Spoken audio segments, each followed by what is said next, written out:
Hannah సమూయేలుని దేవుని మందిరానికి తీసుకెళ్ళింది. హన్నా సమూయేలును దేవుని వద్ద అర్పించింది.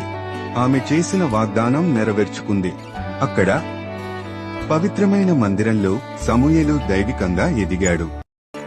ప్రతిరోజు మందిరంలో చిన్న చిన్న పనులు చేసేవాడు.